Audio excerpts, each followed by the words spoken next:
Welcome to part 2 of my revisited Jak Trilogy review. A fun fact for those that don't know, I played this game before Precursor Legacy and never knew anything about the first game. If you've ever watched my first video, you'll know this to be true. A vivid memory from me growing up is when I was playing this on the PS2 and I would continuously make new saves just to get stuck on the first tank mission. I remember this being a bit of a pain and I stopped playing the game for a while. Fast forward a year and I started from scratch and I ended up beating the entire game. This is also where I discovered that the story doesn't stop there, but we'll get into that another time. Before I babble about my background knowledge and story of the game, make sure to subscribe so you don't miss part 3, and also check out my Twitch and VOD channels in the description below.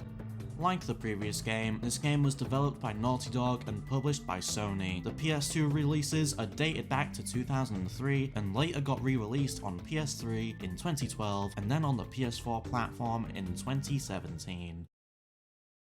For every age, there is a time of trial. The rocks faced such a fire before they were the strength beneath our feet. The plants braved vast winds before their roots could give us life. As a sage of considerable years, I have known only one such great ordeal. Yet the hero it created was a champion for all time. Today's the big day, Jak.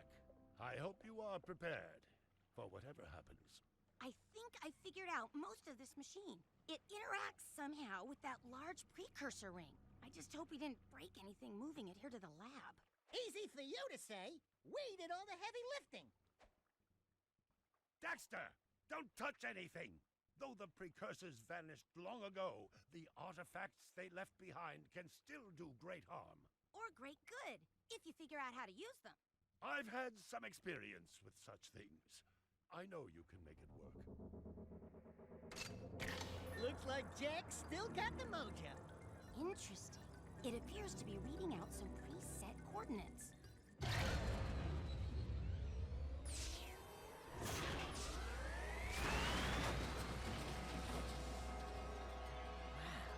look at that. Finally, the last rift gate has been opened. What are those things? So this is how it happened. You cannot hide from me, boy. Do something, Jak! What's this do? Or that? How about this one? Everybody press all the buttons. What was that thing?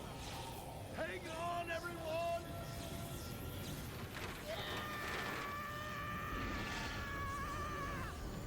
I want on this thing!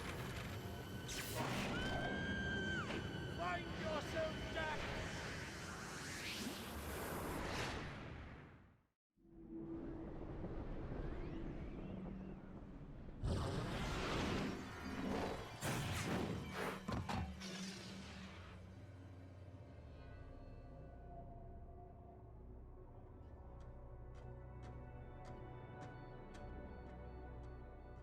Okay, I swear, that's the last time I ever touch any stupid precursor crap!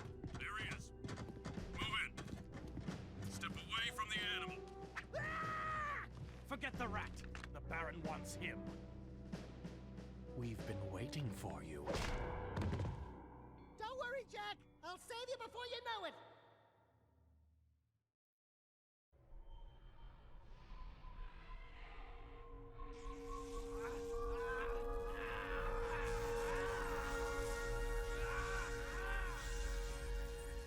Dark eco injection cycle complete.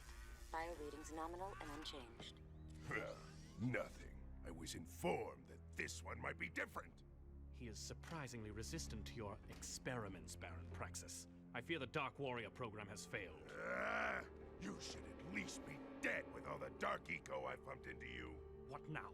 Metalhead armies are pressing their attacks. Without a new weapon, my men cannot hold them off forever. I will not be remembered as the man who lost this city to those vile creatures! Move forward with the final plan, and finish off this thing tonight. As you wish. I'll be back later. Ding ding, third floor. Body chains, roach food, torture devices. Hey, buddy, You seen any heroes around here? Whoa! What'd they do to you? Jack, it's me, Daxter! That's a fine hello. I've been crawling around in this place, risking my tail, literally, to save you. I've been looking for you for 2 years! Say something! Just this once! I'm gonna kill Praxis! Shh! Right now, we gotta get you out of here. Just let me figure out how to open the security locks for your chair so I can... Or, you can do it. Jack, easy now. Easy, buddy. It's your old pal Daxter, remember? Daxter? What the heck was that? Sheesh! Remind me not to piss you off. Come on, tall, dark, and gruesome. We're out of here. I brought you some new threads. Put them on. The story starts where you left off in the Precursor Legacy, inside of the Rift Rider cockpit in front of the Rift Gate, where the group are forced to escape through the gate from an enemy soon to be revealed. Jak and Daxter find themselves in Haven City, ruled by Baron Praxis in a currently dystopian world. We then have the events of the PSP Daxter game, which in Jak 2 would give us the 2-year time skip, which brings us to Jak being a prisoner to the Baron and the Dark Warrior program, which injects and corrupts the user with the use of Dark Eco, which as Jak is escaping prison shows that it has a drastic effect on his appearance. This will get explained later on. After escaping prison, Jak meets a new friend in Core, who advises him to meet with the higher ranking members of the underground resistance group, who are fighting for the dynasty of the House of Mar. Torn sends you on a decent amount of missions. The first few are given to you to do their dirty work. Everything after helps you in the fight against the Crimson Guard and Baron Praxis. During a mission, Jak and Daxter soon find out that the Baron has made a deal with the Metalheads to supply them with Dark Eco. We later unlock access to a new district in the city and soon meet Crew, a crime lord and eventual secondary antagonist in the story. He's also a smuggler and weapons merchant who you gain weapon upgrades from. He gives you a gun and directs you to the gun training course. During this part of the game, we discover that our quartet of heroes are sent a few years into the future of their world, as we see Samos' hurt from the first game in Dead Town outside of the city walls. We spend a lot of time in the game finding artifacts to help us win the fight for Haven City, which eventually leads us to Mar's tomb, the supposed burial place of Mar, the founder of Haven City and the House of Mar dynasty. This tomb is filled with puzzles to show the precursors that you are worthy of accessing another precursor artifact, the Precursor Stone. Praxis steals the stone for himself and intends on using it to defeat the Horror Quan, also known as the Metalheads, as well as the entirety of Haven City's population. We skip to meeting Praxis outside the city walls, who is in the company of Core, who instantly goes back to his Metalhead form thanks to the city's shields being down. In an attempt to kill Core, Praxis dies and sets off a dead man's switch with the Precursor Stone attached to a bomb, and Daxter disarms it. We use Mar's untested weapon to fire at the Metalhead nest and march towards the final boss of the game.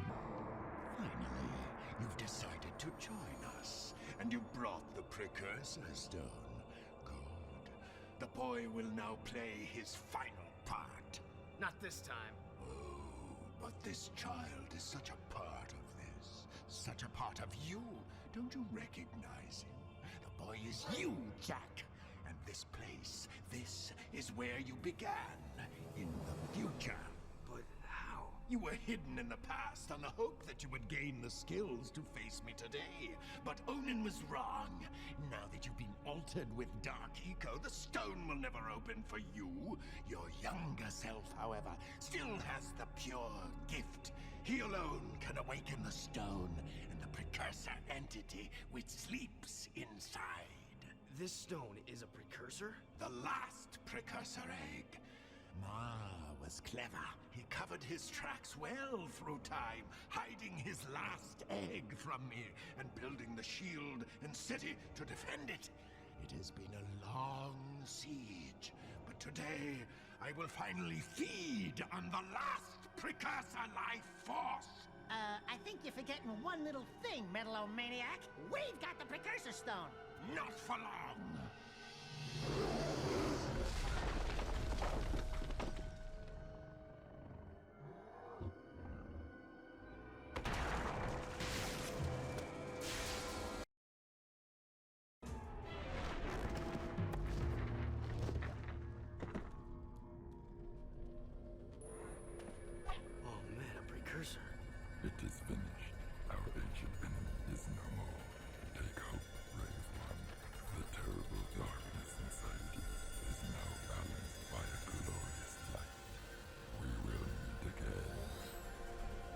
much time. I've sent the coordinates back to our village. Let's go home, everyone. But we are home. Kira, I'm afraid your Rift Rider must be used to send young Jack here to a place where he will grow up, safe from harm. He must become old enough to complete the destiny he has fulfilled today. Wait a minute. It's you. I mean, it's me. I have to take him back and watch over him, don't I? Ah, grub roots. Talk about being in the wrong time at the right place. Hey kid, you take care. Oh, and trust me on this. Stay away from any Wumpy nest on your 9th birthday, okay? I sure hope I built this replica right. I don't know if it... It's perfect, Kira. This is the very machine we found. Or will find later. What? I just built this. After seeing the first one, I mean. It's based on what I remember from before. Honey, the more you think about it, the more it hurts the head. I'll take good care of the child. And don't worry. I'll be back in time for the celebration. Farewell! Thanks, Amos. Without you... It's funny. The boy won't remember any of this. No. I do remember the light. We discover the young boy accompanied by Core is the younger version of Jack. The protagonist defeats Core in battle, and we send the younger version of Samos and younger Jack to the past to live their lives safe away from harm, where Jack himself will grow up in Sandover Village until the day comes when he must come back to the future to defeat the Metalhead leader. The gameplay is the same as the previous game. The only differences are that there are now vehicles for you to use when traveling around the map, and weapons for you to use in combat and against bosses. This game also gives functionality to Dark Eco, which in the previous game would just kill you if you fell into a vat of it. Jack being corrupted by Dark Eco allows him to take on his transformation of Dark Jack, which is a purely melee based transformation where you use the basic attacks like you normally would. Although this may do more damage than what you would normally do when punching through an enemy's very existence. Through the game, you also unlock abilities like the Dark Bomb and Dark Blast. Both of these basically have the same effect. At the end of the game, you even unlock Dark Jack invincibility while transformed. Going back to the weapons real quick, there are 4 main weapons in the game. You have the Vulcan Barrel, which is basically a minigun. You have the Blaster, Scattergun, and the Peacemaker. Each of these gun mods have different colours, so you can easily remember which is which. Here is a quick showcase of what each one is capable of.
Another neat little feature is the jet board. You unlock this early on in the game, and you can use it to grind on railings and perform neat tricks while moving around specific areas. One more note to add in this segment is checkpoints. This game is well known for them, or lack thereof, so if you're a first time player and you die, you may have a lot of trouble completing certain missions because of this.